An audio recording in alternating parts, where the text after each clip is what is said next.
not that big of a deal, really. I mean, look, I know you guys are struggling. Tony, just listen to me. I know you're struggling. I know Cal wants to ride your ass about how you guys aren't recruiting enough and your golf game's not good enough. But look, I don't think BP really needs your help. I'd want to get out of Kentucky too. But I gotta go, man. Hey guys, what's going on? It's your boy JG here. Sorry, man. I'll talk to you later. Hey, word. Sorry about that. I was taking a call from someone I know. Auburn Tigers tonight with the SEC opener against the hated Hogs of the University of Arkansas at Fayetteville. Yeah, not the best outing that they have ever had. I had a feeling something like this was going to happen just because Arkansas has been tremendously good this year, honestly. They haven't played anybody particularly notable, but they have played good basketball this year, and I'm a big believer in their head coach, Eric Musselman. I think he's outstanding, and that team was good tonight. I thought they were very resilient. Auburn made 3 or 4 really good pushes there at different times of the game. I think the last one was probably in the 7 minutes to go range and equalized there at 74 all. And then Arkansas did what it did, pushed away, and every time Auburn would kind of put that rally together, Auburn would kind of get their head above water and just pushed right back down. And I think that's because Arkansas is a more veteran team. It's kind of a transfer-heavy team, but it's some guys that have played a lot of basketball. And you could see Auburn, in my opinion, wilting a little bit under the pressure during those last, let's say a couple segments of the game. And that's something they're going to get better at. Listen, those of you who have been here, most of you who are watching this show are basketball heads, and I love you guys because that's kind of what I am. You know it's going to be like this at times this year. This team is very young, and the guys that are like the veterans are guys like Jalen, who's still pretty inexperienced. Devin is whatever Devin is. Jamal's played some basketball, but he is what he is. And so the stars, JT and Cardwell and Stretch and JP and Flanny and all of them, they're just kind of getting their feet wet, man. I know they've played a little bit before, but now they're hosses. They're number ones, and it takes some adjustment. And I think they ran into a team tonight that has a lot of experienced players, and what happened is what happened. Let's go ahead and slide over to our basketball main screen here. Oh, my gosh. Sorry, guys. I got to change that schedule pane. I actually did update it. I just got to pull it over real quick. Yikes. What are you doing, Jay? What are you doing?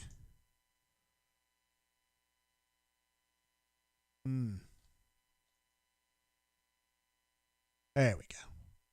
Yeah, I actually redid that. And then I didn't move it over. My bad, guys. So there's the updated skid.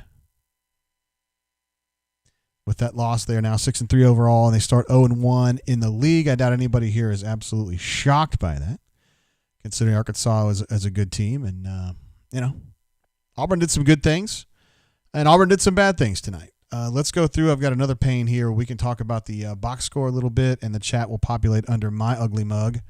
Golly, the two things that really stuck out to me, ball handling for Auburn, not great. JP had 9 assists, which is great. 7 turnovers, not so good. And then Flanny had 3 assists, good. 5 turnovers, bad. Auburn finishes with 19 turnovers, and I think the disparity as far as points off turnovers was 27-11, so that's plus 16 for Arkansas right there. Not great. And, yeah, that's a big part of the game. And then particularly in the first half, also some in the second half, protecting the rim. I thought defensive intensity was good for the most part all the way through the night, but defending the rim was a problem. And then they went to some zone. They dallied with zone a little bit in the first half. Second half went to a good amount of zone. I think they had 15 to 20 defensive possessions in the second half that were zone, hoping that would help them protect the rim a little bit more, and then didn't quite work out that way, which is odd to think about because they have rim protectors. Stretch, Cardwell for sure. JT, I think, is good as far as that goes.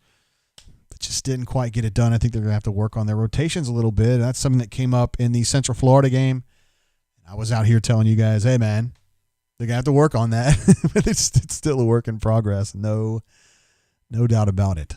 There were a few super chats there early on. I want to, of course, give a big thank you for those. Pocket Watch jumping in earlier.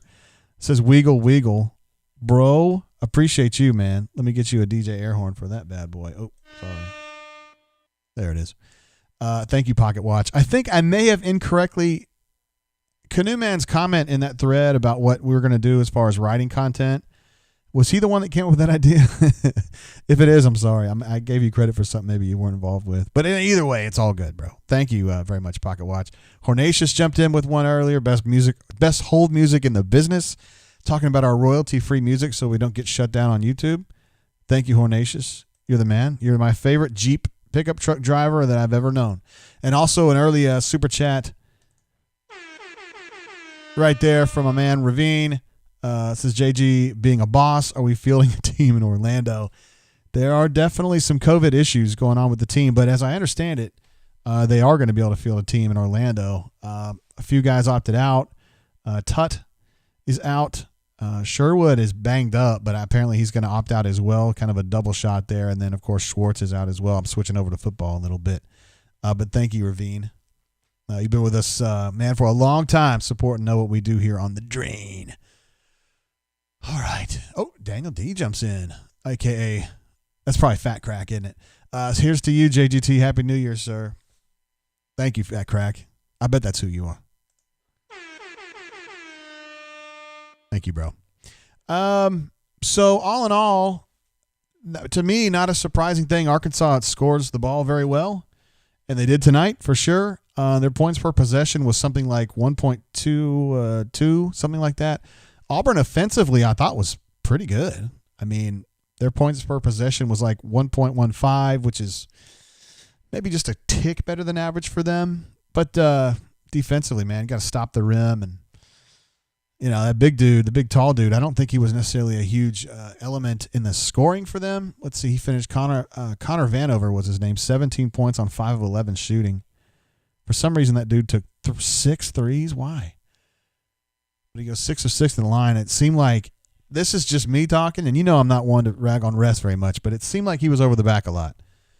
And either way, he was able to get some balls put back in or offensive rebounds to extend possessions. But bottom line, I mean, Sills was really good tonight, and I thought they were good in transition. They're not necessarily a good team at picking pockets normally. It's not a big part of their defensive reputation, but they certainly did that tonight. And I thought they played a really nice game, Arkansas did. Again, Auburn, I would probably give Auburn overall a B.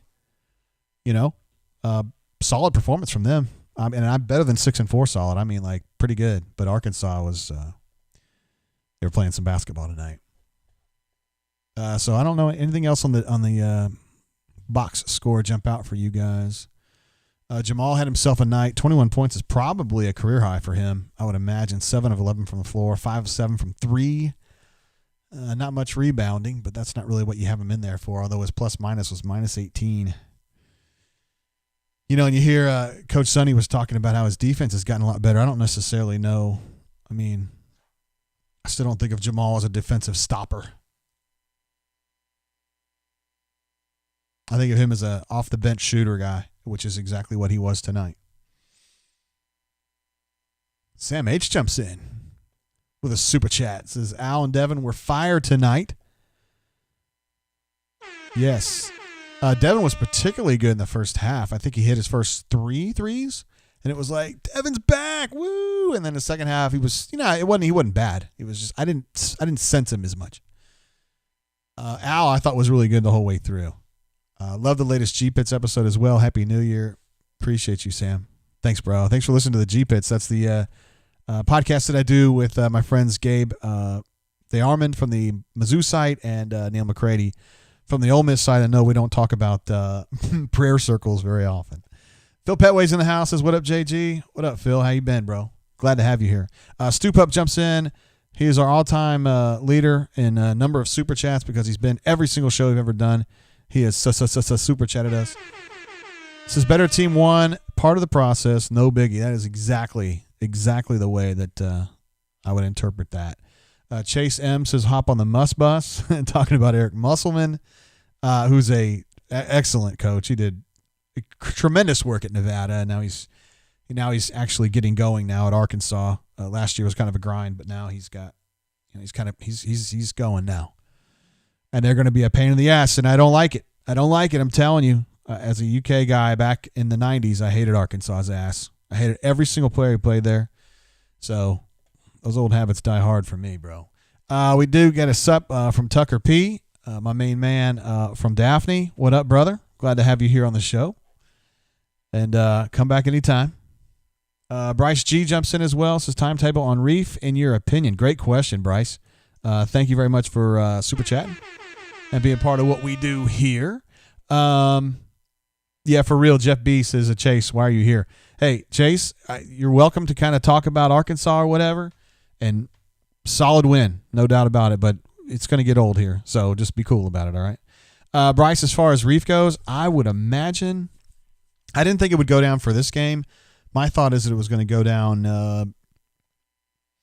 not A&M, but the next game after that. Would that be Ole Miss? Let me go back to our other pane and see if that is. Yeah, so A&M game that is scheduled for Saturday. Andy mentioned on the broadcast that that's going to actually be a 2:30 Central tip on Saturday, so we got to keep that in mind. I don't necessarily think that he'll be there for that one. I was thinking at Ole Miss would be around the time. If he's coming back, that's going to be it right there. There is more optimism about Sharif being able to come back and start playing. That's not BP to say, hey, we're going to get him. I have to kind of read the tea leaves and stuff like that. It's a complicated situation, but if you're asking me right now, I think he's going to play, and I think it's going to happen somewhere in that Ole Miss Alabama window. I don't expect him to be available for A&M, but crazier things happen. I think it's just an administrative thing that they've got to crank through, the NCAA.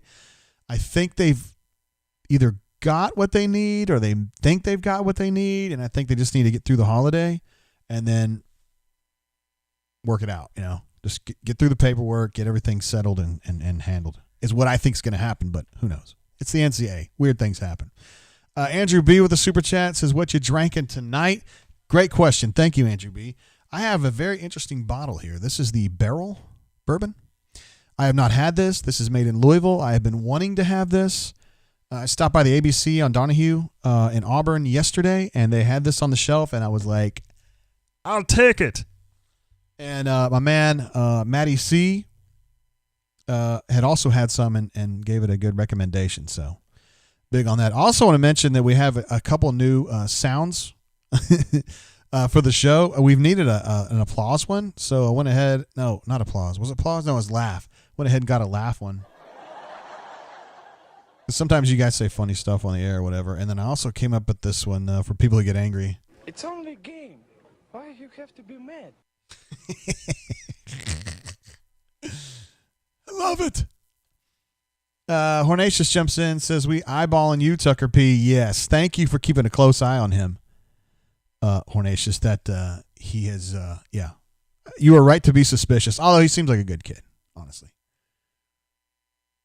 D. Lucky also kind of complaining about, not complaining, just getting a reset on the Arkansas kid that's on here. But, I mean, for real, it's all good. I mean, respectful is cool, man.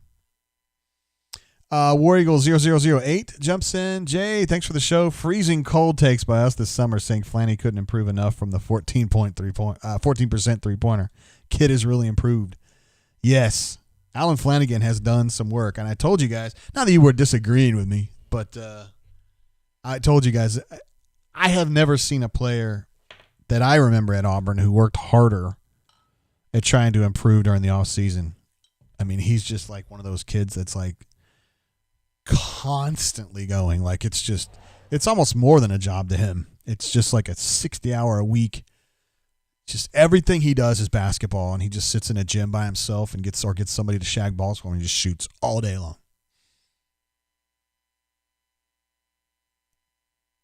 I mean, there's a lot of kids like that out. Ooh, that's an interesting twist.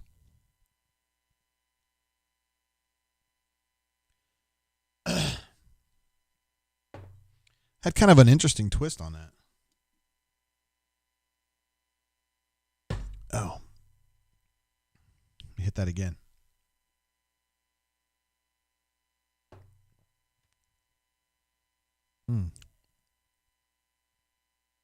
Not sure how I feel about that one yet.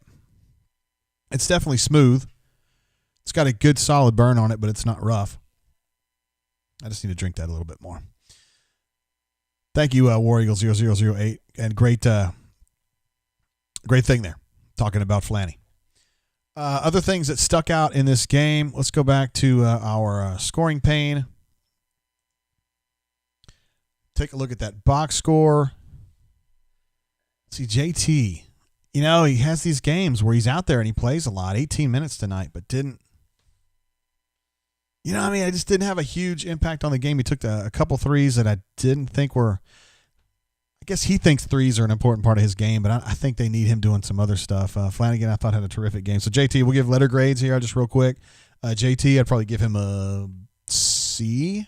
I thought Flanagan was good tonight. Turnovers a little high, but, he was full energy, and I thought he was playing really hard. Probably give him an A-. Jalen, more so in the first half, but he goes 5 of 8 from the floor, which is fine for him, 13 points, 2 of 2 from 3. Needs to hit his free throws, and you'd like to see a few more rebounds from him, plus 5 turnovers. So, we'll give him a B- on that one. JP, tricky night for him. 4 points, 1 of 8 shooting. Not great. You don't normally see that from him. 6 rebounds is great for a point guard. 9 assists is terrific, but 7 turnovers. He had 2 delicious dishes in the full court. He has incredible vision on the break. I just thought they really they extended out to him in that first half and really kind of were harassing him from the midpoint line, the mid line, and it just made it hard on him all night. And you could see it was affecting him. And that's just something he's going to have to get used to. Some of these teams are going to really come after him. Cleve says, JGT, what's the proof on that bourbon tonight? Great question. 107.6 proof on that. This is batch 15. And this is estimated to be 9.5 years of age. I think it's a blend of 3 different bourbons. It's like an 8, an 11, and a 12 or something like that. Not sure how I feel about it. It doesn't compare favorably to the old Rip Van Winkle that you hooked me up with, Cleve, but that's probably not a fair comparison. Now, that was a better pull right there.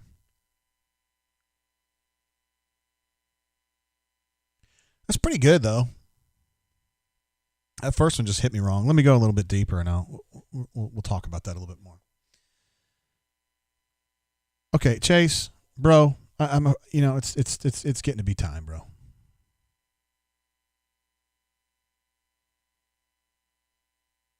All right, Chase is going to have to go into timeout. Sorry, we've had enough of that. Hornacia says JP did not look very athletic tonight. I think his athleticism's fine. I just think he's not.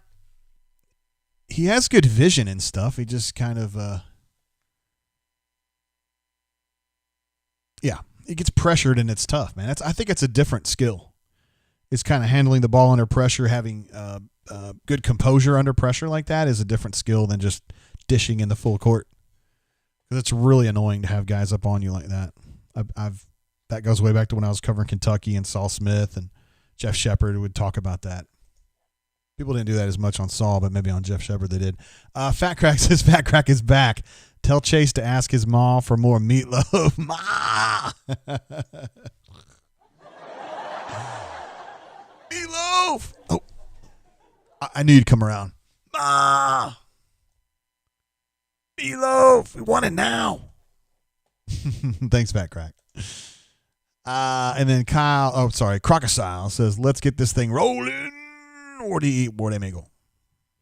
Thanks, Crocodile. Glad to have you, bro. Going back to our letter grades, continuing on our JP, probably a C-. 33 minutes out there getting harassed like that is tough. And he didn't put up a great stat line, but 9 assists is good, and he didn't lose his composure. You just would like to see him be a little more calm. And the only 3 he hit was kind of a weird one, wasn't it? It was kind of he hit it, obviously, the one that he hit, but it was kind of a weird out of rotation type situation. He was kind of forcing it a little bit, and it worked. Devin, really good in the first half, solid in the second half. That might be the kind of game he can build on, and man, he needs it. Dev's not been great this year. We all kind of thought he would be the number 1 guy, and he's kind of been, I don't know. But I think I would give him probably a straight B tonight, maybe a B+. Jamal, I'd give him an A. Terrific off the bench, 21 points, 7 of 11, 5 of 7 from 3. Doesn't give you much else, but 3 steals is nice, though. Ends up going minus 18 on the plus-minus, but that, I don't know. Maybe that's a little misleading. I'm not a big plus-minus guy necessarily, particularly in one game. If it's over a 10 game, probably get a better feel for that. Yeah, I'd give him an A. I thought he was terrific tonight. It was weird. Some of those threes, I was like, whoa, okay. Yeah, okay. Javon Franklin didn't play much. I couldn't really give him a letter grade. Incomplete on that one. Chris Moore, 15 minutes, but I didn't really notice him as much. I can't remember if he was the one who missed the bunny there. He had a couple good dishes inside. He just wasn't able to get much done with it. So I'd probably go ahead. Oh, I can't give him an incomplete at 15 minutes, though, can I?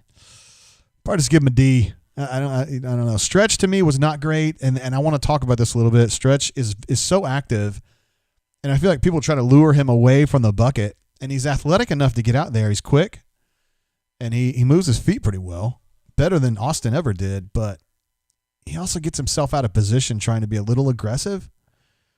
Ends up with 3 blocks, which is great, but I thought he got out of position and probably gave away 3 or 4 buckets from just being out of position.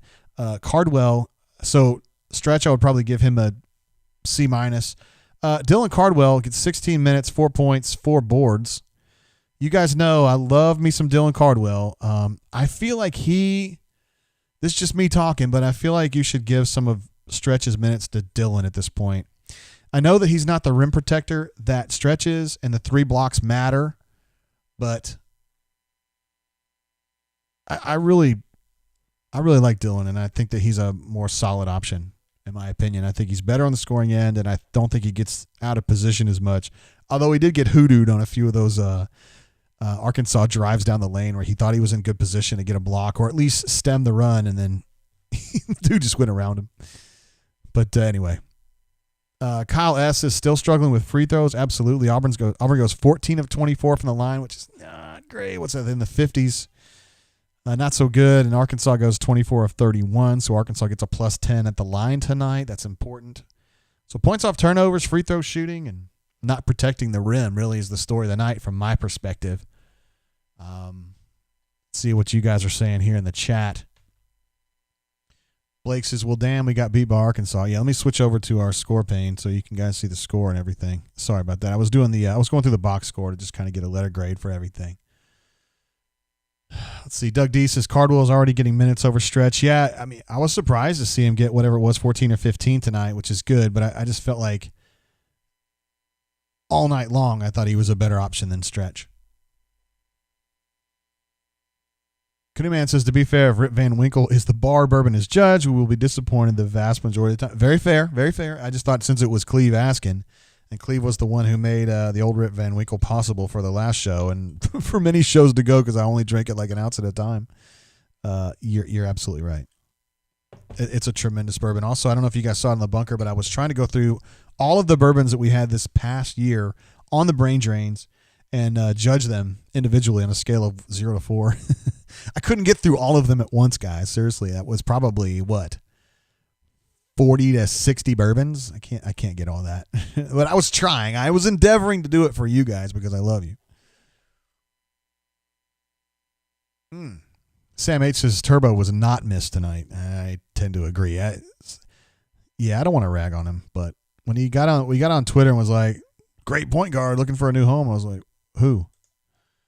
Sterling jumps in with a super chat. Says, JGT, thanks for what you do. When are we going to announce these coordinators? Great question. Let me get you an air horn for that. I would think coordinators, let's see, Wednesday. I'm thinking not too long after the bowl game. So the bowl game's Friday. You might see one over the weekend, and I think you might see another one early next week would be what I would guess. I wouldn't expect anything to happen before the bowl game. Let's see. Bo is great. Said, did Jay really say that Auburn has replaced Kentucky as the blue blood of SEC basketball? Bo, it's awesome to see you again, brother. I know I've talked to you all day long in the Platinum Concierge chat, but it's great to see you out here, hanging out with the proletariat for a change. Yeah, I don't know about that. Kentucky is having a really bad year, and they don't even get a chance to play this weekend because South Carolina's eat up with the COVID. I believe they're 1-6, and they lost to Louisville the other day. I was born in that city, so I can say it any way I want. The people in Louisville say Louisville. But I was born there, so I can say anything I want. And I was married there, too. Louisville is what I would call it.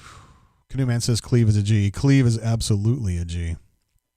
War Eagles 008 asks, has any idea why we're such a poor free throw shooting team? 2 years ago, we won a lot of games due to our percentage of the line. Hoped we were headed in a better direction there. Let me take a really quick look. I haven't looked at the stats like super lately. Free throw shooting Auburn is at 61%. Holy shit. I didn't realize it was that bad. I know Andy was saying today that JP was their top shooter at 76%. I was like, holy shit. That's not good, is it? Looks like JP is actually 76%, yeah, coming in, and then he wasn't great tonight either. So your main contributors are Flanny's at 71, Jalen's at 430. Jesus. Devin's at 30. Yeah, man. You're right about that. Free throw shooting. Good God. I don't really have an answer for that one. Sounds like something bad happened to Florida again in this bowl game against Oklahoma. Oklahoma scored like the first second of the game, I swear. Sam Howell has the balls to say, did UK lose their scrimmage to Lexington High last night? Let me tell you something, bro. They were scrimmaging. My two alma maters were scrimmaging last night, UK and Transylvania University, and I'm sure the Pioneers dropped 100 ball on them. I hope they did. 61%, as you mentioned, Chip, is horrendous. Ravine says he's got to head out, gents, working early in the morning. I hope everyone has a great and safe new year. Y'all have a great night. Catch y'all later. We will see you on the Brain Drain Friday, bro. The football game. All right, let me go ahead and turn on the phone lines. Where are you, phone line? There you are, phone line. And if you guys would like to call in, those of you who are bunker people or regs on the show, you know the number. Sausage Broker says 31-13 at the half. That's the bowl game. Oklahoma up on the Gators. I know you guys are devastated to see that. You really hate seeing Dan Mullen getting embarrassed.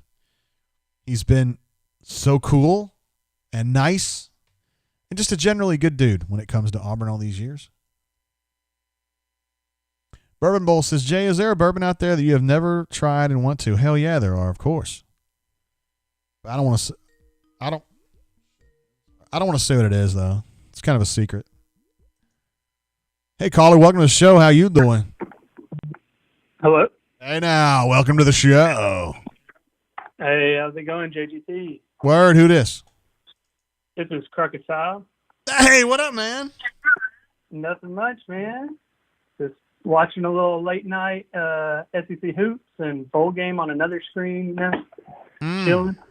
I got to get your number entered into our portal here, bro. All right. So I know for sure that it's you. Are you watching that Vandy game? Yeah, on and off. Okay. And you're watching Florida lose, and I know that just devastates you, doesn't it? Yeah, Tennessee's also killing Missouri. I think Missouri had like 4 points in 10 minutes. Their defense is really good. Yeah. Yeah, Missouri. I think the Missouri people were thinking, Crocky Poo, that they were going to be really good this year, and then. I mean, they had a top 10 win. I think they have the only 2 ranked wins in the SEC. Yeah, they beat Illinois, maybe. Yeah, they beat Illinois and then someone else, which is good, man. They're good. Oregon. I am taking a look right now. Oregon. Yeah, they beat Illinois and Oregon. Those are 2 wins. They also beat Oral Roberts, Wichita State, which is crap now, Liberty and Bradley. Yeah. So, yeah. But that's good wins. Oh, Illinois is really good this year. Yeah. Seems like Missouri just can't find some consistency. Tennessee's good, but what did you think about this Auburn game tonight? What stuck out to you, Crocky Poo? I think people are giving Flanagan flack, but he was our only point guard actually penetrating the lane. Seems like his turnovers were like right under the basket, and then JP couldn't get it across half court. He slipped 3 or 4 times right at half court and just turned it over. But the turnovers, the free throws, that's what's obviously our problems right now. Yeah. Also, the weirdest thing, our best rebounders were coming from Flanagan and Powell. you'd think our centers and Jalen Williams should be able to out-physical most of that Arkansas team, in my opinion. Yeah. It is weird to see. We didn't really see that. It seems like JP, he's a great rebounder all the time. And you'd think, again, if you were Stretch or Dylan or JT, you'd be like, damn, I hate getting out-rebounded by Vanilla Killer. But it happens every night, it seems like. Yeah, I thought the 7'3" guy would be a problem on rebounding, but I don't think I'm going to have to bring up the box score again. I don't think he really showed up that big on the box score. No, he had a few stickbacks, but no, he wasn't a huge issue. It's just his free throws, man. He had 5 rebounds, and that was it. So I mean, I figured Jalen would be able to out physical their 4 or 3, whoever he was positioned against, but we really didn't see it. It seemed like he was either running down the court too fast, or he just, I don't know. I'll have to watch the replays again and just follow Jalen. But he's really kind of fallen off the past couple of games. Yeah, a little bit. I thought he'd be a dominating factor. And ball handling was an issue tonight. I mean, JP got pressured. Flanagan was a little turnover prone, and I mean, there's no more Turbo. Although I think that's addition by subtraction on that one. I mean, I like the kid. I'm just saying I didn't think he was helping the team very much. So, what do you think about South Alabama taking all our best prospects? You know, they took Turbo away. They took Maddie away. I mean, Auburn's losing out on some star prospects. Well, I mean, Richie's got his eyes open and his head up, man. He's going to burn the boats, bro. So, I mean. Yeah, burn the boats. No hate on that one. But I know that you, as someone who watches a lot of basketball, you weren't shocked by this one at all, were you? Oh, no. Like, I know the bunker's freaking out, but this was expected. I mean, was it 2 years ago? We got blown out by Ole Miss, and they were like bottom half of the SEC that year. I mean, it's just going to happen, especially with all these freshmen and sophomores. They just got to learn and get some experience. And I know people are kind of wanting Sharif back, saying, oh, Sharif would have helped us win this game. But I think this experience for Flanagan and JP running point will definitely help us this year and next. We keep saying they're going to be absolutely dirty next year, but you're just going to have to grind it out this year, and you're going to take some lumps, man, against the best teams in the league, and Arkansas is going to be in the top 4. I guarantee you that. Yeah, I definitely think they're up there with, right, LSU looks pretty good, and Tennessee, maybe Missouri. I don't know. Haven't seen enough of Missouri yet to know exactly where they'll be. But I thought go ahead. The one thing I want to take I took away from this game was how hard the kids played for the entire game. They didn't give up. They were fighting for all the balls, even if it was kind of sloppy. I mean, that hard work was just incredible to watch for the full 40 minutes. They play hard, man. I mean, they really do, and they've played hard this whole year, and I have a feeling they're just going to keep playing hard. He goes out and he gets kids to play hard, so, you know. Exactly. Mm-hmm. All right, I'm going to head out, listen to some other callers. You have a good night, JGT. All right, Crocky Poo, appreciate you, brother, man. Thank you for the super chat, too. Appreciate you. See you, man. Bye. There he is, Crocky Poo. We got him added into the Rolodex here. Give him a little triangle for that one, and we will make sure and know it's him calling in next time instead of me having to go, hey, who is it? There's a rumor going around in the chat that I've got a Eagle Rare 17-year, a.k.a. the double Eagle Rare. That's not true. I promise you it's not true, because if I did, it would be down that gullet. You know I would have that on the show, of course. I got a very special bourbon, though, lined up for the bowl game, since it's going to be our farewell to a lot of people, a lot of coaches and stuff, you know. But, yeah, I don't want to give away any spoilers, but it's going to be it's a really good one. I don't know, it's not quite what Cleve pulled out, but it's pretty damn good. Bryce G jumps in with a super chat. Can you shed some light on the Tank situation? Do you think there's a real chance he leaves? Interesting question, Bryce. First of all, thank you for your question and for your super chat, and of course being here on the show. This whole thing about Tank leaving, I just think that's like sky is falling type shit. If there's an issue with Tank right now, it's that he's either got the COVID, he's in the testing, tracing COVID vortex, And so is he going to be available for the bowl game? But I don't have any reason to believe he's leaving. No credible chatter about that at this point. Stu Pup, my man, what's going on, bro? Hey, Jay, how's it going, man? Word. It's awesome to have you on the show again, bro.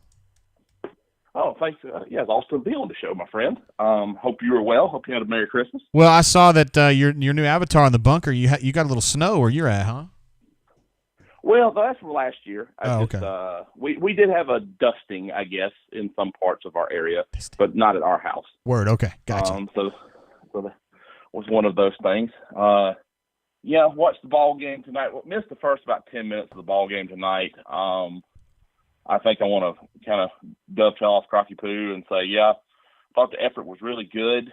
Thought Arkansas kind of had a good plan there in the second half. It looked like they were taking their quick guards, a little smaller than our main ball handlers. They were getting down real low and just quick hands slapping at the ball, and that looked like it really gave Flanagan and Powell some trouble tonight. Yeah. That's something we're going to have to work on a little bit, especially Flanagan.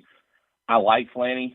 I don't know that I love him at the point guard because he gets really head down at that point guard a lot, and I think that there's the good things that happens when he attacks the rack, but he can also kind of like a rec league ball. I don't say ball hog, scoring guard type guy, and just get his head down and go to the.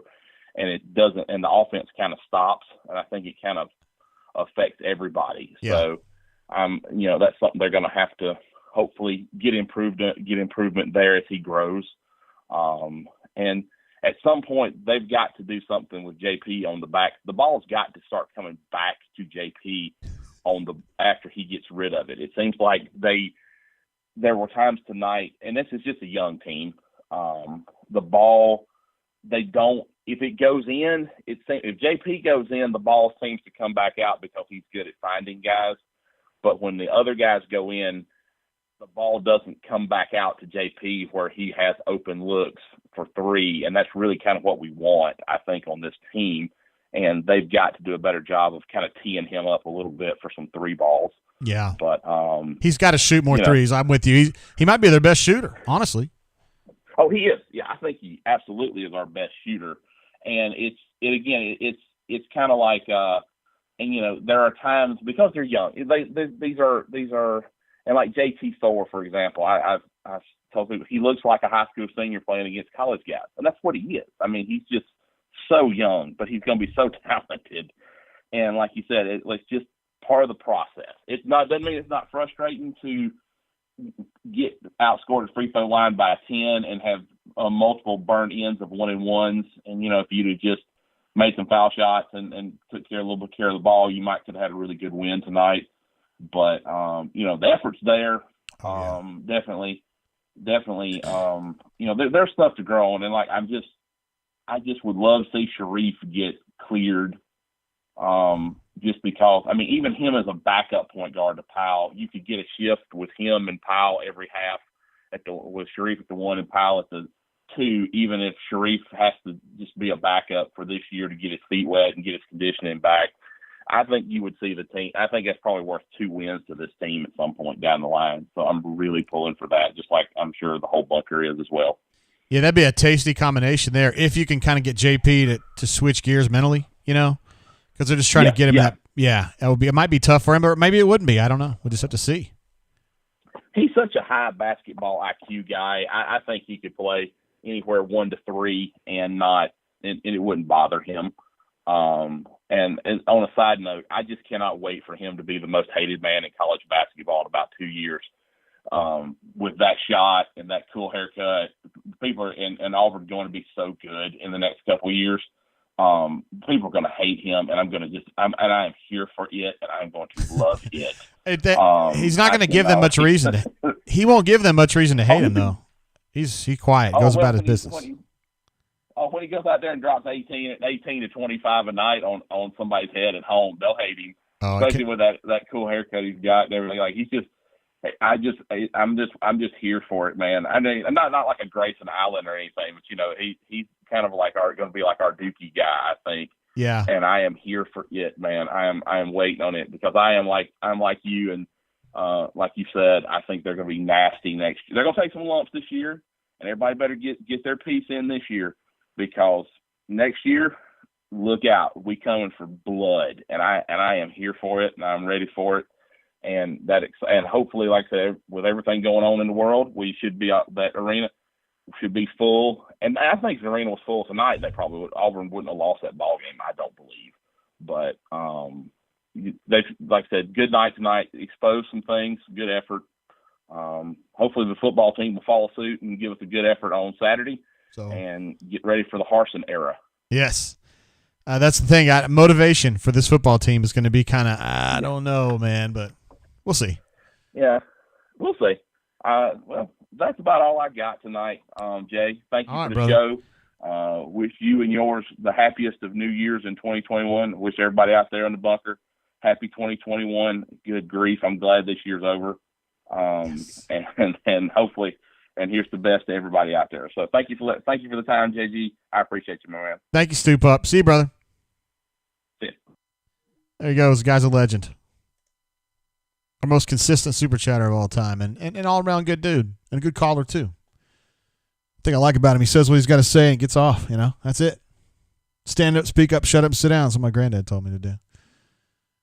Cleve C says that JP reminds him of a young JGT. Yeah, super young JGT, I guess, because this one's getting old. We've got Leif B in the chat. We love having Leif B over, one of our friends from Rebel Grove, and just an all-around badass who has offered to host a Bourbon Trail trip. We'll have to see how that works out, because we all got to get this. Whoever wants to get the vaccine needs to get the vaccine, and hopefully we can put all this COVID behind us at some point in 2021 and get going back to doing some fun shit like that. That would be awesome. Canoe Man says JP reminds me of a young Ryan Powell. I commented on his Facebook post the other day where he was making that, was he making shrimp and grits? I don't know if you saw that, Canoe Man. I said the king of the Midwest even dabbles in some Southern cuisine every now and then. He also, by the way, he does not remind me of a young Ryan Powell, because he can actually put the ball in the basket, which RP could never do. He stinks. Bob wants to know about coordinators. At this point, I think Avalos would be the clear front runner on the defensive side of the football, pending what they do at Boise State. But even I just kind of get this feeling that's going to work out in Auburn's favor there, and I think he would be a tremendous hire. On the offensive side of the ball, yeah, it's still kind of up in the air. We just got to see exactly how this thing sorts out at Boise. I don't personally think that Kellen Moore is involved in this. I think that would be cool if he was, because I think he's pretty damn good, but I feel like his future is going to be in the NFL. And I mean, if he ends up as the head coach of Boise State, I guess, you got to do that. But I just don't think going from the offensive coordinator to the Cowboys, offensive coordinator to Auburn makes a lot of sense, but we'll see. So if I were looking, I would be looking at the guy at Minnesota, the guy at Arizona State, or the guy at Missouri would be the three that I would keep an eye on. That is just me talking. And Avalos for me would be probably a 1-2 favorite if we were doing pari-mutuel betting, which means you wouldn't bet it because he'd be too chalky. You know what I mean? You wouldn't make any money on it. Brock P says he would be so down for a Bourbon Trail outing. Hell yeah, you would be, because it sounds awesome. And our man Leif is down there in Bourbon Country doing his thing. So yeah. I had to ban a couple of Hog fans that were in the chat being jerks. They weren't being profane. They were just being trolly, and so I went ahead and knocked them out. If I have to do that more, I'll just do it more. I don't care. I don't want to do it. I think it's fine that we have our friends from Arkansas come over and, give us GGs or whatever. It's fine with me, but you don't have to be a jerk about it. Crocodile says, I heard Papa Bear is leading a Fire Bruce movement. Hell no, he would never do that. He would never do that. He would never do that. Brandon T says, been living a life outside the bunker today. First of all, step one error.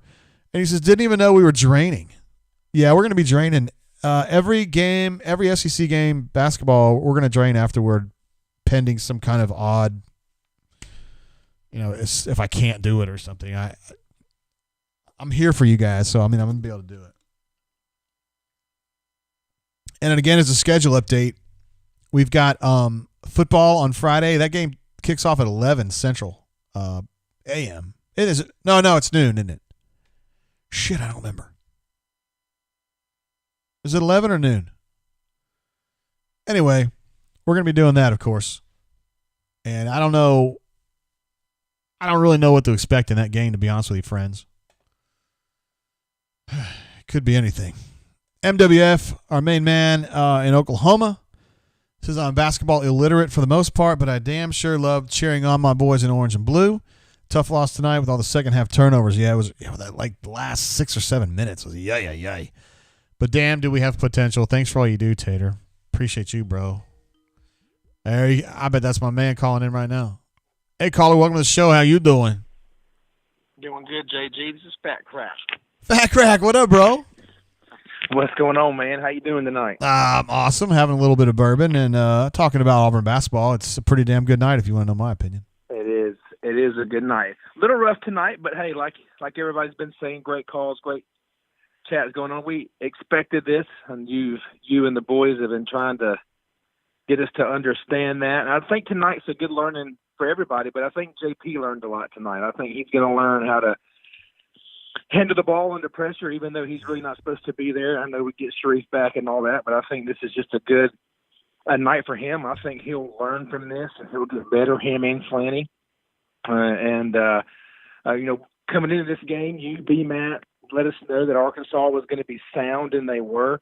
But I just get excited with, like Stu Pup said, I mean, what to me, what we saw from Arkansas tonight, next year Auburn's going to be maybe even a level better than that. I could just be my orange and blue glasses, but what we saw from Arkansas tonight, I think Auburn could be a level above them, and I'm just excited. So as I was watching Auburn hang, Auburn hung with Arkansas there for a while. We hit free throws, cleaned up turnovers, could have been a different story, but Auburn hung with them. I just got excited because if this young team is hanging with that team that has already gelled in Arkansas, just think about what can happen next year with the guys coming back and the guys that we're getting. So I'm upset that we lost, but then again, excited about what's to come. You know what I'm saying? Hell yeah, absolutely. Just an exceedingly young team for Auburn. It's a very tall team. It's a team that's well coached. We know that. And, you add in a couple more superstars next year, and, I mean, it's going to be game on. All the things that are screwing up Kentucky right now, I think BP understands the lessons learned there. I think he never was big on these one-and-done guys. I mean, great Chima was 2-and-done, and then, of course, Okoro, but he's always going to have that backbone of guys that are, in the program for a few years, and you got to have those guys, and Auburn's going to have them next year. And that's smart. I mean, give me that smart coaching, that smart recruiting, that smart development. I mean, that's just setting up a program for success. I mean, yes, it's cool to, for a coach to walk in and say, come to us, we'll get you a one and done. But like you say, you never have that chance to build that foundation, to build that. You need to have those leaders. And Auburn's building that. And so I'm just excited about that. And, also, football's here still, and excited about what's going to happen next year. But, anyway, don't want to. I'm excited about it. War Eagles always, and Happy New Year, bud. Appreciate you, Fat Crack. Thanks for the super chat, brother. Yes, sir. No problem, man. See you, man. There he is, Fat Crack. The guy's a legend. Ammo Tiger says just relocated to Tokyo. The bowl game is going to be a 3 a.m. kick. Ay, ay, ay, ay, ay. Oh, my goodness. Gonna have some Red Bull vodkas, toast, and bacon on the menu. Yeah, Canoe Man asks why he's in Tokyo. I'd like to know that. Love the Cat says old Mrs. Drunk Beaches. For those of you who are new to the show, who have not been on the show very much, I got totally tore down. The Ole Miss football game last year, not this one that was like 2 months ago, but the one that was like a year and 2 months ago. I got really bombed on the show. And Hornatius endeavors for me to get that bombed every single show, but we're not going to do that on a Wednesday night. We're not going to do it. Hey, caller, welcome to the show. How you doing? What's going on, Jay? How we doing? Word. I know this voice. Is this it's play Xbox to you sometimes, right? Yes, sir. You do. I just don't remember your handle. It's against the spread. Fuck. All right, man. My bad. What up, bro? Not much. Just kind of trying to digest what we saw tonight. I thought it was a couple of good things that we saw in there. Some of the guys who have been struggling a little bit kind of came around. Cambridge had a good game. Oh yeah. Which, tends to happen at home, right? He has those nights when he starts to shoot well, only at Auburn Arena. Jamal Johnson looked pretty good.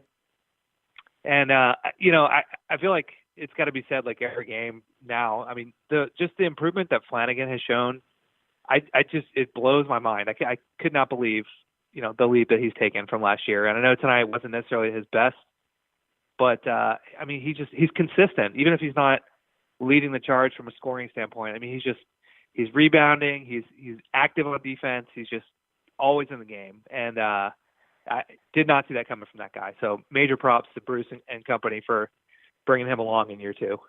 They know how to coach, man. He knows how to get the most out of his kids. And I mean, by the time they get to the end of the season, I bet you they're going to be maximized. I mean, he always does. Yeah. And so, I mean, a couple other things, so Powell, he's one of those guys that, like, you got to get him going, like he was playing pretty poorly early on. I think it was like, 10 minutes into the game before he scored at all. And then, I mean, he didn't score much after that, but he hit like a little step back shot. And then, he had that really nice assist to Jalen running down the lane. And then he went and grabbed a couple rebounds. And it seemed like he was just like a little streaky, like he gets one good thing happens, then he starts getting moving, and then couple turnovers happened and he kind of disappeared. So he's a streaky guy. He's playing out of position, obviously, but he's still looking, he's got his moments. I mean, he's distributing the ball really well, but we really need Coop back. ASAP. Like ASAFP. Yeah. Yeah.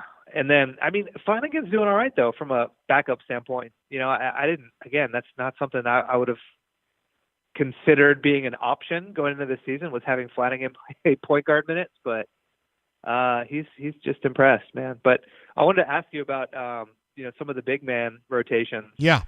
So I mean, Stretch is starting, right, and he's getting minimal minutes really. I think he played like 13 minutes tonight. What do you think the plan is with JT Thor, and like how much do you think that they want to emphasize his involvement? Is it just something they need to bring him along still? I mean, it seems like he's kind of a guy we need to unlock.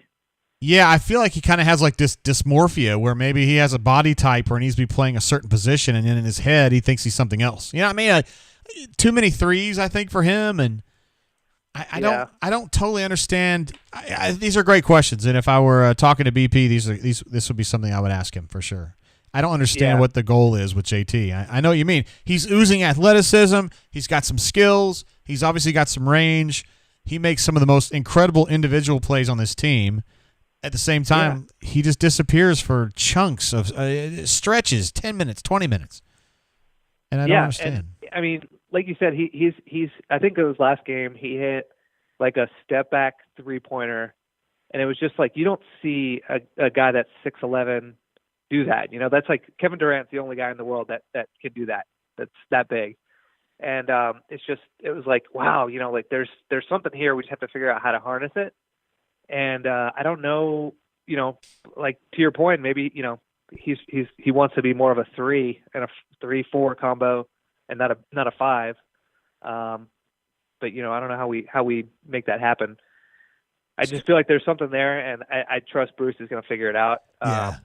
But to me, it's like, Stretch is kind of like a non-factor. Pains me to say because I like the guy, but I don't. He's just not giving us much. It's fixable. And then Cardwell's looking good too. I mean, yeah, I like him. I think he's a better gamble than Stretch right now, honestly. Yeah. I mean, I wouldn't be surprised if we see another switch to the starting lineup at some point this year, and Cardwell gets slid in. But yeah, you know how Bruce says he doesn't like he doesn't like to show people up. So I mean, you can look at the minutes already. Like I said, you can see Stretch is getting on the low end of the totem pole there for the bigs. But still getting the start, so we'll see how that plays out. He just he hustles, he plays really hard, he just gets out of position too easily, and I think that's bad when you're a center. I mean, I was talking earlier about they got to have better rim protection. That's on him. He's got to be a big part of that. Yeah, he's out of position on both ends of the floor. Like if you look at him on both ends, he's like, he doesn't get as many rebounds as you want to see. He did have 3 blocks tonight in like 12 minutes, which is great. But I mean, too often he's just like out of position on both ends, and it's frustrating. And like I said, I like the guy, and I want to believe that he can be a big time player for us, but I feel like he's behind the other two already, and I don't know. I'm just hoping to see what Thor is going to turn into here, and hopefully he starts to figure it out. And I think, there's probably an opportunity more for Thor to kind of get his feet wet once we're playing against a team that is a little bit more physical, and for him to just kind of get his bell rung a couple times and get woken up down there and just realize, like, dude, you're 7 feet tall. You can bang around a little bit. But Arkansas is not that team, obviously, as we saw. They're we're going to run into a couple of those teams here pretty soon. But looking forward to JT, man. And, a couple of positive signs tonight. Again, not expecting to win all these SEC games. And Musselman, by the way, is a great coach. That dude's underrated. So definitely. A lot of people don't know who he is, but he's really good. Absolutely. He's really, really good coach. Yeah. So, the SEC is just the talent on both the players and coaches over the past 5 years, man. It's crazy. I remember going to watch, Jeff Lebo ball and watching a bunch of turds all over the floor, no matter who was in the building every night. You had like one good team, like, Florida would come in and beat everybody. But I mean, it was terrible up until a couple years ago. Now you got just really good coaches, really good talent. And it's fun to watch these games now, man. I'm loving it. Well, it's tough because Auburn's so much better than it ever was before, but yet they lose some games because everybody else has stepped up too, Yeah. And it's funny because, I think, our fans have gotten a lot smarter from a basketball perspective over these past couple of years. Before it was like, I remember losing some games, like we almost lost to Georgia the Final Four year in February or March. Yeah, it was one of the last games. Bruce can't coach. He can't coach. He's a recruiter only. And this league. I mean, it's just like football, where if you don't bring your A game, there's enough talent from most of these other teams that they can beat you on any given night, and you're going to lose along the way. And these with these young guys, it's all part of the learning experience and building on next year's postseason run. So yep, that's coming. Good stuff, man. Yeah. All right, ATS. Appreciate you calling in, brother. I'm sorry I didn't get your name, but I will next time. I'm back in the war zone, man. Let's run it. Yeah, I haven't played with you in a minute. Do you have a problem with me? Is that what it is? No, I took a long hiatus, but I'm back in the game now. All right, Ward. We'll hook up with me and you and Elite Gus and You Wish and all them. Locked on. Let's do it. All right, bro. See you, man. All right, see you, man. Bye. There he is against the spread. I should have gotten that. I could recognize his voice from playing Xbox with him, but yeah, misplaced that one. Got a little crew that I run with. A guy named You Wish, who's on the bunker, locked on, double D's. Against the spread would remember the sum. AU Milo. Did play with Ward Am Eagle. It's been a minute. Play with him some. GG32 is a really good player. Yeah, we got, if you guys ever want to play, man, we got a regiment in the war zone. S. Lee, we played with him some. It's been a minute. Probably everybody's getting busy during the holidays and shit. We'll probably get back and going in January or whatever. Looks like Sam Howell bounced out of the chat because he's got to go. So if I say appreciate you being here, you probably won't hear me, but whatever. Darkside asked a question. My thoughts on the Harsin hire. It's a smart hire. I think he's a really good football coach. But I also think it's one where Allen went out on a limb to get this guy because I don't think anybody else, I mean, outside of like Gouge and maybe the general, I mean, the folks that generally make these kinds of calls were not looking in Brian Harsin's direction. So if things go bad, it's going to be on Allen. But I think Allen knows that going in. And I don't think he minds that responsibility and that accountability. I think he's to a point now where it's like, screw it, let's do things my way. And, if it sucks and everything falls apart, I'll bounce. That's fine. But if it goes well, maybe we need to change some of the way we think about some things. I think he's an alpha. I mentioned that not long after he got hired about Brian Harsin. So, I mean, I just, you talk about, well, he's got to come in and recruit against, Saban and Kirby Smart and the Cajun Cookie Monster. And, they're formidable opponents, no doubt about that. And Mullen is an issue as well. Jimbo's an issue as well. Some good recruiters out there. But I don't see any reason why an industrious, intelligent, successful coach like Brian Harsin can't jump into that fray and eventually start winning at least his share of the big battles. I mean, I'm not saying he's going to come out here in the February signing period and land a bunch of 5-stars. I don't think he can do that. I don't think anybody can. But just given it time, man, I don't have any reason to believe he can't get it done. And we'll know in 3 years.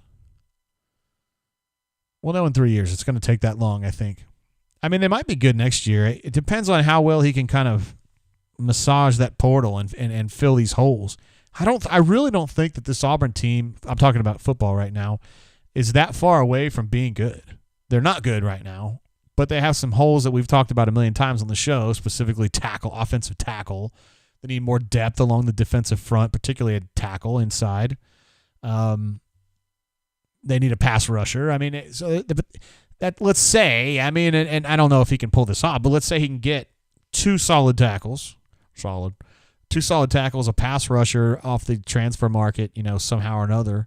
Dude, right there, they're probably in better shot. And if you can actually develop your quarterback a little bit, if you can progress the offense a little bit and be a little bit more intuitive and to a point where defenses don't know exactly what to expect, I don't see any reason why he couldn't have a great year next year. I really don't. I think he's got a lot of good players coming back. And then you got some dudes like Jay Hardy that we haven't hardly seen this year. You get somebody in there, develops him a little bit. I think he was coming along fine. He was banged up. Dudes like that you can get some mileage out of. Colby Wooden was like that this year. You didn't really think about him coming into the season. He ends up being probably their best defensive player. Most valuable anyway. Brock Peace says, are there tackles to be had in the transfer portal? I mean, at the moment, I don't think there's anyone that's super crazy, but it's just getting started, bro. It's going to be an absolute derby the next 2 months. There's going to be a lot of dudes jump in that portal, and it's going to be a matter of identifying which guys can play and going and getting them. And Harsin can do that. I don't see any reason why he can't. That's the thing. It's like, well, he's not Kirby. He's not Saban. We didn't know if Saban could do it when he got at Alabama. Kirby, we were pretty sure he could, but he's got his own issues, man. I mean, he may have problems that Harsin doesn't have, meaning maybe Harsin's a better coach than Kirby is. I'm telling you, these Georgia fans are going to be rustled as hell, man, because they really wanted Gus to stay because they wanted to keep shitting on him. And I just don't think Harsin's going to go for it. I don't think he's about that life. Hey, caller, welcome to the show. How you doing? What's going on, JG? It's Leif. Hey, Leif B. Hey, man, what's up? Oh, just out door dashing after putting the kids to bed, and I actually watched a little bit of the game. Just ended on my wife's an Arkansas grad, but I don't know too much. But I'll just say this for all the Auburn fans. It might be a rough year, but the fact of the matter is Bruce Pearl is the best coach in the SEC and one of the top 5 coaches in the nation. I mean, I've been watching him sweat through suits for 20 years back, when he was at USI playing 2 blocks away from my childhood house, playing Kentucky Western. I mean, the guy knows how to recruit. He knows how to get the most out of his players. I mean, yeah, so he's going to be fine. Yeah, you're telling folks not to get too worried, huh? Yeah. No, it's early. But the truth is that Ole Miss is pretty good this year, I think. As long as they can avoid this any COVID problems. I don't know. I mean, I've watched Ole Miss basketball. I've watched them play poorly for a long time, and probably one of those things that I didn't upgrade in life was growing up a Kentucky fan, going to Ole Miss and being like, yeah, I'm going to root for Ole Miss basketball now. That probably wasn't an upgrade for me, but hey, the heart wants what the heart wants. Word. So, hey, so I got an ethical dilemma for y'all. Yes, sir.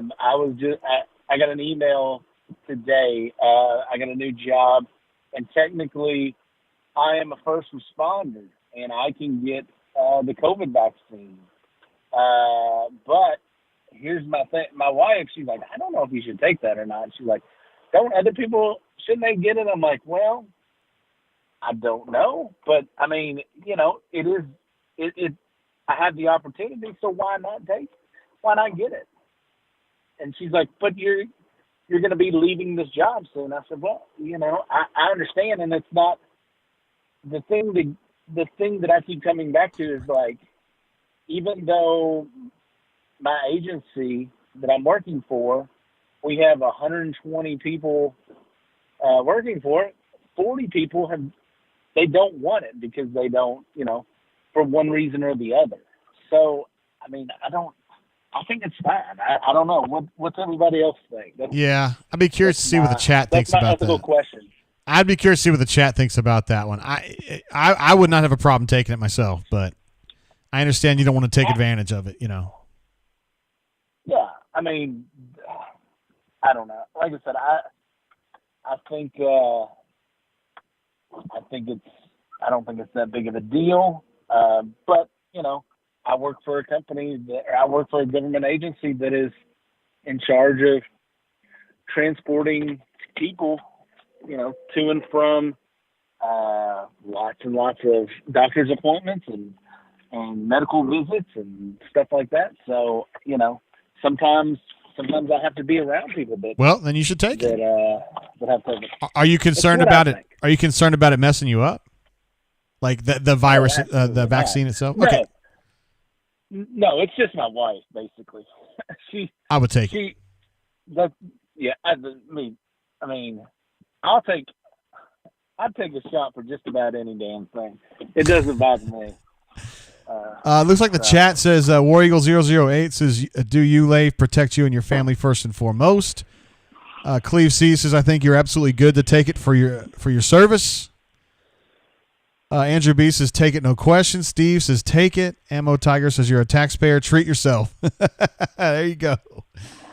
Treat yourself. In fact, Josh F says you'd be dumb not to take the vaccine. So there you go. Maybe not the Russian one, though, Leif. Yeah. Maybe not that one. Like I said, I'm not concerned. So, but like I said, my wife, it seems like, I don't know, the old man that used to live in the house that I live in, he was like a grandfather to me, and he told me that once that his wife would take any wino's opinion over his own, and I sometimes think that my wife has decided to do the same thing too. So I say you take it, Leif. Get out there and do it, man. All right, hey, I'm serious about the bourbon tour. Yeah. I was at the distillery I do some work at sometimes a day, and I even mentioned it. He said, "Bring them on." He said, "Hey, you go. You know, there's plenty of places here that seriously, whatever bourbon you want to try, you can try a glass of it." So that sounds awesome, dude. I'd like to hit that. Oh, it's nice to be a bourbon enthusiast and live in Kentucky. I will admit that freely. Yeah. So, anyway. All right, Leif. All right, y'all. Well, hey, see y'all. See you, bro. There he is, Leif B, the legend. Leif that's actually legend. It's actually Kentucky for legend. Let's see. Travis says, as a nurse, I haven't taken it yet. I have many severe allergies, so I'm debating still, but do what you must do to protect your family, yes. Oh, speaking of bourbon trips, there were some people who were definitely in favor of that. I have I have like a home. I live in Montgomery, obviously, and I have a home watering hole near me called the Tipping Point here in Montgomery. And I was thinking about putting together like a flight night. We would socially distanced, at least to some degree.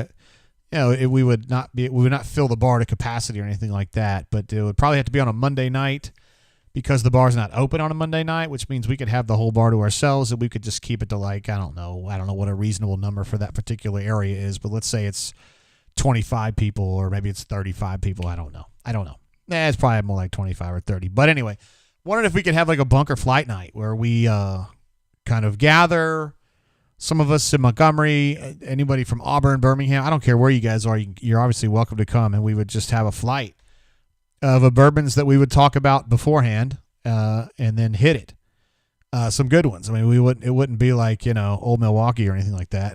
It wouldn't be Kentucky Gentlemen, Green Label Heaven Hill or anything like that. I was thinking like Blanton's, Weller Antique. I mean, stuff like that. Maybe some of that Davis County Red Label. I don't know if we could get away with anything, super crazy. But I'm just saying, I was just wondering if there would be interest in that. I think we get some people rounded up in Montgomery. I just don't know if it would be enough for that. Canoe Man says he would drive down from Nashville for the flight night. Outstanding. Brandon says he wants to do it in the Ham. We do have a location in the Ham that would be willing to host that I've talked to already. Look, Soho Social in Homewood. No, Hoover? It's right by Sanford. I don't know what borough that is. Anyway, Soho Social. Those guys are bunker folks, so we've always got them. I mean, they're it's obviously an awesome place to eat, but I think they would always host us if we needed one. Simnique says, Woo Pig Suey, y'all made 15 threes to our 9 and we still won. Ha, ha, ha. Well, it's been a pleasure having you, Simnique. Have a good trip. Cleve thinks that would be loads of fun. It would be a haul from your location, but of course you'd be welcome. Brandon says, oh yeah, I actually know the owner at Soho. There you go. See? I think there's 2. Canoe Man says that's actually in Homewood. So thank you. Good. I was right the first time, and then I started overthinking it. Greg M says Johnny Drum. Hell no. It would not be Johnny Drum. But we have to find some ways to get that done. I think that'd be fun as hell. Brad East says Huntsville always gets ignored, bro. Huntsville, I feel like, is on the other end of the world from me. It's so far away. I think the Ham's probably the best I can do there. Hayden H says, love the brain drain, new to the show. Hey, glad to have you, bro. We do this after Auburn's conference basketball games, and then we do football games too. Actually, during football, we do a pregame show, we do an in-game show, and then we talk about it postgame for hours, and we drink too. So, yeah. Brock says wants to do it in Birmingham. Would be so much fun. Yeah, so socials. I just like hanging out there. It's just a fun place to hang out with. Sterling says he'd come from Illinois. Dang, bro. Brock said he would contribute a bottle. Good God, you guys are the best. Bunker event at Toyota Field. I don't know if we're quite that big yet. Greg M says, why are you hating on the drum? So I do is I rate bourbons on a scale of 0 to 4, which I was talking about on the bunker, I think on Sunday was when I was doing my last tasting. But 0 would be a drain pour, and then 4 would be like immaculate. So for me, drain pours would be Johnny Drum, Noah's Mill, Rowan Creek. I don't want to drink those. So those would be drain pours for me straight up. And I gave it a 1 the other day, but that Caribbean rum cask finish Basil Hayden, that's probably a drain pour for me too. I was thinking maybe it would be okay in a mixer, but I still think it would taste like ass. So I would probably give that a drain pour too.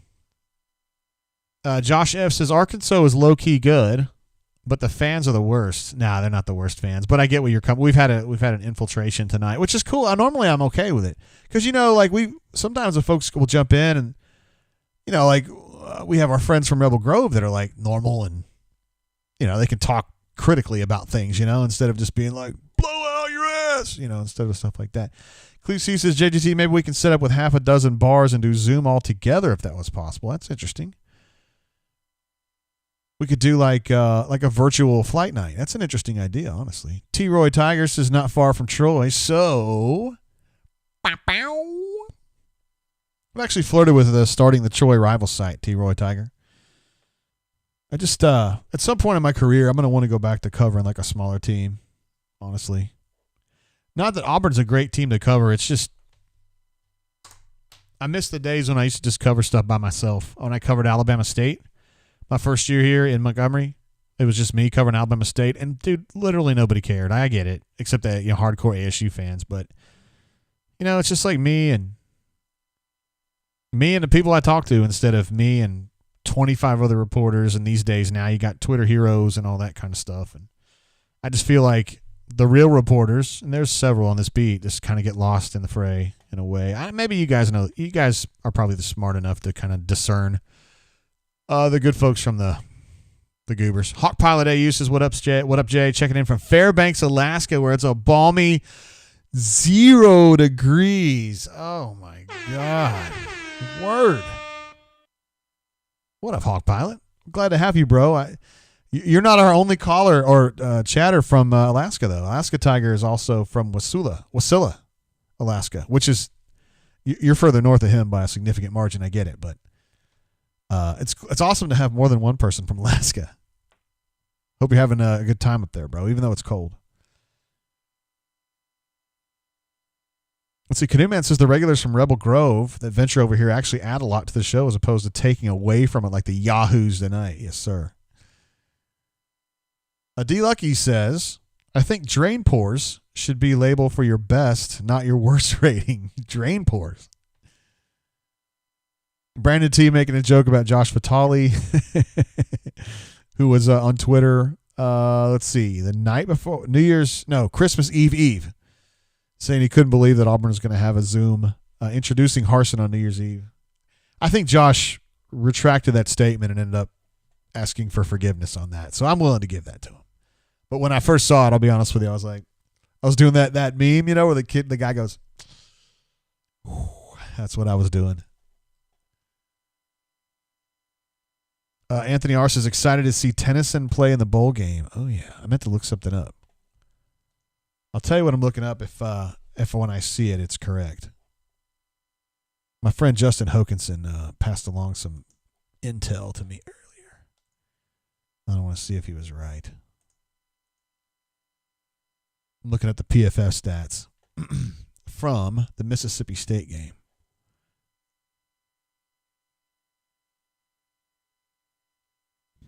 He was right. So Christian Tutt did not play in the Mississippi State game, but somehow that fact had eluded me somehow. And Lord Tennyson played 54 snaps, which would have been a season high for him by far. His next highest count was 28. So he played 54 out of 71 possible defensive snaps that game. I didn't realize that Tutt didn't play. I thought he was banged up, but I think he may have actually opted out. So propers to Justin Hokinson for pointing that out to me today. Hawk Pilot says Blackhawk Driver. At Blackhawk Driver says 2 Blackhawk Pilots on the drain. Going to be a good day. Yeah, we got some ballers up in here, y'all. Let's see. Leif says, just FYI, I won't drink that Davis County bourbon because it's not made here. What?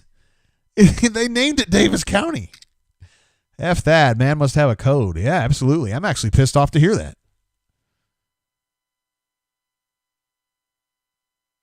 Snap counts should have caught that. You're right. I didn't do snap counts from the Mississippi State game because shit was going down. Things got really chaotic after that game. But it is correct. Snap counts, it did catch it. He's not on there. I thought he was banged up, but I think it was a little bit more than that. A couple things I just want to give a few shout outs personally for folks that I just want to mention on the show. High Cotton, who I don't think's on tonight, but he has been very cool to me off the show, off the air, off the bunker, and I just want to give him some praise for that. Brian D., I want to let you guys know that if you guys are in Auburn or Opelika or over that area, there's a liquor store. I don't really know where it is in town. I mean, it's off Shug Jordan near like where Louis used to be. There's a Publix in that shopping center. I just don't know what it's called. It's near where Jay Lee lives, but you guys wouldn't know that. It's called Charred Oak Spirits. And it's a bunker member that owns that place and runs that place. So if you guys are ever looking for some good stuff, he actually has a lot of good stuff there. And I would encourage you guys to go over there. I went over there last week and picked up some stuff that I would not be able to find in an ABC. And he's got a private select Maker's Mark over there that he formulated himself. And it's really, really good. Like, I would give that on a scale of 0 to 4. I'd give that a 4. It's one of my all-time favorites, and I'm actually trying to decide if it's like in my holy grail. It's just a little bit hot. I got to put a little bit of water in it, which I'm not, a couple drops of water, which I don't do for anything else. But it's so tasty that I'm willing to do that for that particular bourbon. So anyway, Charred Oak Spirits over there. If you want to support a bunker member and buy some good bourbon, that is not a paid advertisement. It's just I've been over there and it was really good picking. Also, JD AU08, JTH Aub, And then I had a couple good conversations with some people that I used to chase around and get fussed up with. Fats Geronimo and Captain America was checking in the other day. So it was good to talk to those guys, and they were being nice and cool, and it's a pleasure. It was a pleasure dealing with them. So anyway, just want to give a few shout outs to some folks there. High Cotton is the man. Absolutely. Brandon T says that Tut is declaring for the new league that Johnny Manziel just joined. It was always the Fans First League or something like that. Hey now. T-Roy says these Florida receivers have really got their gator arms going tonight.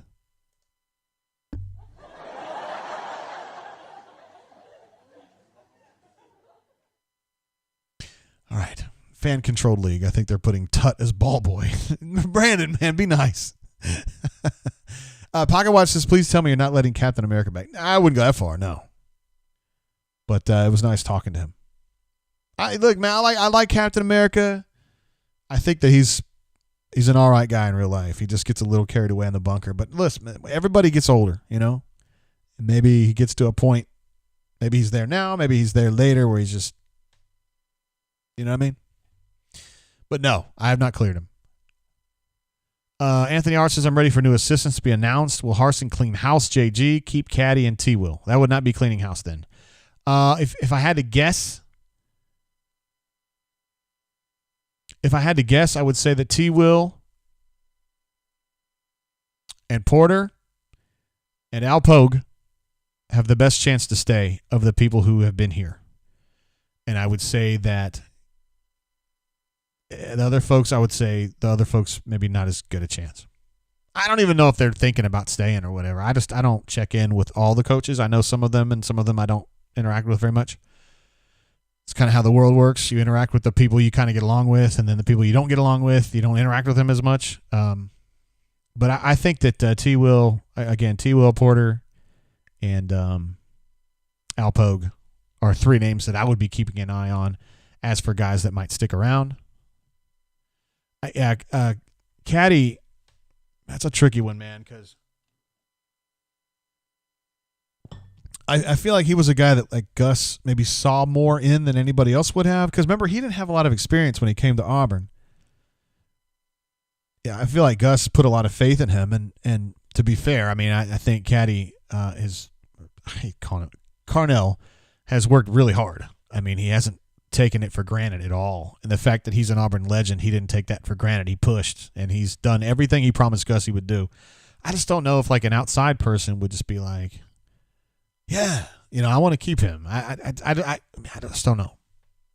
But I'm not sitting here telling you who is or isn't going to get a job. I'm just telling you, if I was looking at my own tote board, that's the way I would be looking at it.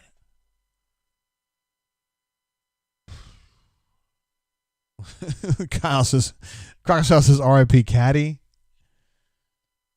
AU Taxman notes that Mullen, noted Auburn friend Dan Mullen, and Gus will finish this season with the same number of losses.